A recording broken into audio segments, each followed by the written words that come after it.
Hi everyone. ഇന്ന് July 30 അപ്പം ഇന്ന് മാർക്കറ്റ് എങ്ങനെയാണ് ബിഹേവ് ചെയ്തതെന്ന് നമുക്ക് നോക്കാം. നോക്കുന്ന സമയത്ത് നിഫ്റ്റിയിൽ ഇന്ന് വളരെ ഫ്ലാറ്റ് ഓപ്പണിംഗ് ആയിരുന്നു. മാർക്കറ്റ് എവിടെയാണോ ഇന്നലെ ക്ലോസ് ചെയ്ത് ഗ്യാപ്പ് അപ്പിൽ മാർക്കറ്റ് ഇന്നലെ ഓപ്പൺ ചെയ്തു. ഓൾമോസ്റ്റ് 300 റേഞ്ചിൽ മാർക്കറ്റ് ക്ലോസ് ചെയ്യുന്നതാണ് കണ്ടത്. അപ്പോൾ അതേ റേഞ്ചിൽ ഇന്നൊരു ഫ്ലാറ്റ് ഓപ്പണിംഗ് ആണ് സംഭവിച്ചത്. ബട്ട് വളരെ അത് കഴിഞ്ഞ് മാർക്കറ്റ് ഒരു സൈഡ് വേസ് പിടിക്കുകയാണ് ചെയ്തത്. സൈഡ് വേസ് പിടിച്ച് പിന്നെ മാർക്കറ്റ് ഒരു സ്ട്രോങ് ബ്രേക്ക് ഔട്ട് നടത്തി മുകളിലേക്ക്. ബട്ട് സസ്റ്റെയിൻ ചെയ്യാൻ പറ്റിയില്ല. മാർക്കറ്റ് ഒന്ന് ഡേയ്സ് ലോ വരെ വന്നു.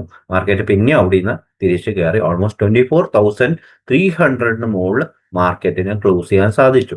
അപ്പോൾ കറന്റ്ലി പറയുകയാണെങ്കിൽ നമുക്ക് ഇവിടെ ഒരു പ്രോപ്പർ ഒരു റെസിസ്റ്റൻസ് ലെവൽ ഉണ്ട് 24,350 എന്ന് പറഞ്ഞ ഏരിയയിലേക്ക്.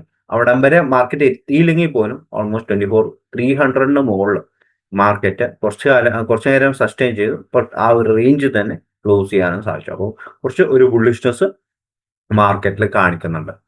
ഓക്കെ, അതേപോലെ ഓൾമോസ്റ്റ് ഇന്ന് ഗ്രീനിൽ എൻഡ് ചെയ്ത് നിഫ്റ്റി ഓൾമോസ്റ്റ് 66 പോയിന്റ്സ് മേലോട്ട് മൂവ് ചെയ്ത് ഓൾമോസ്റ്റ് 0.28% ആണ് ഇന്ന് നിഫ്റ്റി മൂവ് ചെയ്തിരിക്കുന്നത്. അതേ സമയത്ത് ബാങ്ക് നിഫ്റ്റി നോക്കുവാണെങ്കിൽ ബാങ്ക് നിഫ്റ്റിയിൽ ഇന്നൊരു ഗ്യാപ്പ് ഡൗൺ ഓപ്പണിംഗ് ആണ്. ഗ്യാപ്പ് ഡൗൺ ഓപ്പണിംഗും തന്നു. മാർക്കറ്റ് ഒന്ന് താഴോട്ട് പോയി ഗ്യാപ്പ് ഫില്ല് ചെയ്തു. ഓക്കെ, നമ്മൾ ഇന്നലെ സംസാരിച്ച ആ ഒരു ലെവലിൽ ആ ഒരു ക്യാൻഡിൽ ഇപ്പം പ്രോപ്പർ ലെവലിൽ ഈ ഒരു ക്യാൻഡിൽ ആ ഒരു റേഞ്ചിലൊക്കെയാണ് മാർക്കറ്റ് എന്താണ് സപ്പോർട്ട് എടുത്ത് തിരിച്ച് കയറിയത്. ഓക്കെ, അപ്പം നമുക്ക് പിന്നെ മാർക്കറ്റ് വന്ന് ഗ്യാപ്പ് ഫില്ല് ചെയ്തു ആ ഒരു ഏരിയ തന്നെ. അപ്പം ഒരു സ്ട്രോങ് ഇതിലും ഒരു സ്ട്രോങ് ഇൻഡിക്കേറ്റേഷൻ ആണ് കാണിക്കുന്നത് മാർക്കറ്റ് കയറാനുള്ള ചാൻസ്. ബട്ട് ബാങ്ക് നിഫ്റ്റിയിൽ നോക്കുന്ന സമയത്ത് പക്ക ഒരു സൈഡ് വേസ് ആണ് കുറച്ച് ദിവസങ്ങളായിട്ട് നടക്കുന്നത്. അപ്പം ഈ 57,400 റേഞ്ചൊക്കെ മാർക്കറ്റ് ബ്രേക്ക് ചെയ്ത് പോയാലേ മാത്രമേ നമുക്കൊരു ബുള്ളിഷ് സെന്റിമെന്റ്സ് ബാങ്ക് നിഫ്റ്റിയിൽ കടന്നു വരുള്ളൂ. അതേപോലെ മിഡ് ഗ്യാപ്പിൽ നോക്കുവാണെങ്കിൽ മിഡ് ഗ്യാപ്പിലും ഓൾമോസ്റ്റ് ഫ്ലാറ്റ് ആയിട്ട് ഓപ്പൺ ചെയ്തു. ബട്ട് മാർക്കറ്റ് താഴോട്ടേക്കാണ് വന്ന് ഗ്യാപ്പ് ഫില്ല് ചെയ്ത് മാർക്കറ്റ് മേലോട്ട് മൂവ് ചെയ്യാണ് ചെയ്തത്. അപ്പം മിഡ് ഗ്യാപ്പിലും ഓൾമോസ്റ്റ് ഒരു type of side vase market ആണ് ഇന്നലെ ക്രിയേറ്റ് ചെയ്ത ഗ്യാപ്പ് ഇന്ന് ഫില്ല് ചെയ്യാണ് മിഡ് ഗ്യാപ്പിൽ വന്നിരിക്കുന്നത്. അതേപോലെ സ്മോൾ ക്യാപ്പ് ആണെങ്കിലും സ്മോൾ ക്യാപ്പ് ഇന്നലെ നല്ല രീതിയിൽ റാലി ചെയ്തു. പക്ഷെ അതേ രീതിയിൽ ആ ഒരു റാലി കണ്ടിന്യൂ ചെയ്യാതെ തിരിച്ച് മാർക്കറ്റ് താഴോട്ട് വരുന്നതാണ് നമ്മൾ കണ്ടത്. ഓക്കെ, അപ്പം കറന്റ്ലി നിഫ്റ്റി എന്താണ് ഇതില് ഗ്രീനിൽ എൻഡ് ചെയ്തു. But mid cap small cap ഒക്കെ നോക്കുന്ന സമയത്ത് ഒരു ചെറിയൊരു നെഗറ്റീവിലാണ് ഇന്ന് മാർക്കറ്റ് എൻഡ് ചെയ്തിരിക്കുന്നത്. ബാങ്ക് നിഫ്റ്റിയും നെഗറ്റീവിലാണ്. ബട്ട് ഇന്ന് പെർഫോം ചെയ്ത വേറെ കുറച്ച് സെക്ടേഴ്സ് ഉണ്ട്. ഓട്ടോ സെക്ടേഴ്സ് നോക്കുന്ന സമയത്ത് ഓട്ടോയിൽ 1.6% ആണ് ഇന്ന് മൂവ്മെന്റ് സംഭവിച്ചിരിക്കുന്നത്. ഓൾമോസ്റ്റ് മാർക്കറ്റ് ഓപ്പൺ ചെയ്തതോടെ മാർക്കറ്റ് ഒന്ന് കയറി പിന്നെ സൈഡ് വേസ് പിടിച്ചു. പിന്നെയും മാർക്കറ്റ് ലാസ്റ്റ് ഒരു 15 മിനിറ്റ്സിൽ നല്ല രീതിയിൽ തന്നെ മാർക്കറ്റ് കയറുകയാണ് ചെയ്യുന്നത്. ലാസ്റ്റ് ഒരു 1 അവർ സോറി. ഓക്കെ, അതേ സമയത്ത് നമുക്ക് ക്രൂഡ് ഓയിൽ നോക്കുവാണെങ്കിൽ ക്രൂഡ് ഓയിൽ കുറച്ചും കൂടെ ഒന്ന് ശാന്തനായിട്ടുണ്ട്. രാവിലെ മാർക്കറ്റ് നല്ല രീതിയിൽ കയറിയായിരുന്നു. ബട്ട് പിന്നെ ഒന്ന് ഓൾമോസ്റ്റ് ഒരു 1% ഡൗണിലാണ് ഇപ്പൊ കറന്റ് ക്രൂഡ് ഓയിൽ ട്രേഡ് ചെയ്യുന്നത്. ഓക്കെ, അപ്പൊ ക്രൂഡ് ഓയിൽ കുറച്ചും കൂടെ ഒന്ന് ഡൗൺ ആവണം. ഓൾമോസ്റ്റ് 85ന്റെ ബിലോ ഒക്കെ വന്നു കഴിഞ്ഞാൽ നിഫ്റ്റി കുറച്ചും കൂടെ നല്ല രീതിയിൽ പെർഫോം ചെയ്യും. അതല്ല ഇതിന്റെ മുകളിൽ 90ന്റെ മുകളിലൊക്കെ കയറി കഴിഞ്ഞാൽ നിഫ്റ്റിയിൽ കുറച്ചും കൂടെ ഒരു വീക്ക്നെസ് കാണാനുള്ള സാധ്യതയും കൂടെ ഉണ്ട്. അപ്പം ഇന്ന് പെർഫോം ചെയ്ത 2 സ്റ്റോക്സ് നമുക്ക് നോക്കാം.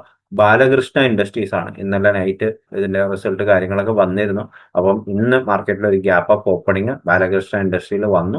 നല്ല സ്ട്രോങ് റിസൾട്ട് ആണ് പബ്ലിഷ് ചെയ്തത്.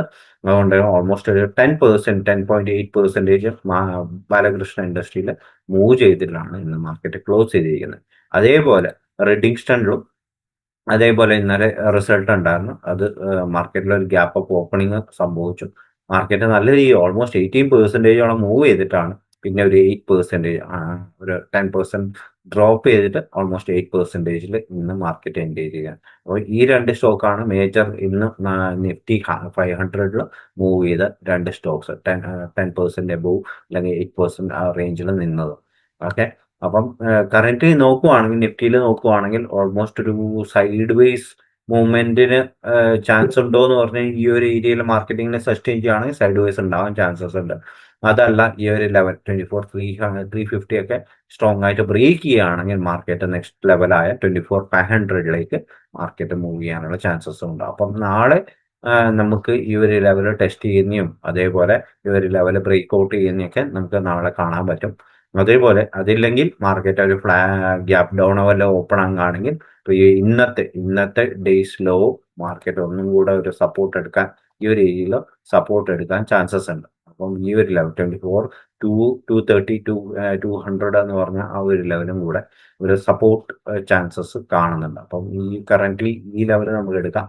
അപ്പം ഈ 2 ലെവൽസിന്റെ ഉള്ളിലാണ് കറന്റിന്റെ മാർക്കറ്റിന്റെ ട്രേഡിങ്. അപ്പം ഇവിടെ റെസിസ്റ്റൻസും ഇവിടെ സപ്പോർട്ടും എടുക്കാനുള്ള ചാൻസസ് ആണ്. അപ്പോൾ ഇത് ബ്രേക്ക് ചെയ്യുകയാണെങ്കിൽ മാത്രമേ ഈ ഒരു ഗ്യാപ്പ് ഫില്ലിങ്ങിനുള്ള പ്രതീക്ഷകൾ നോക്കിയാൽ മതി. Okay thank you.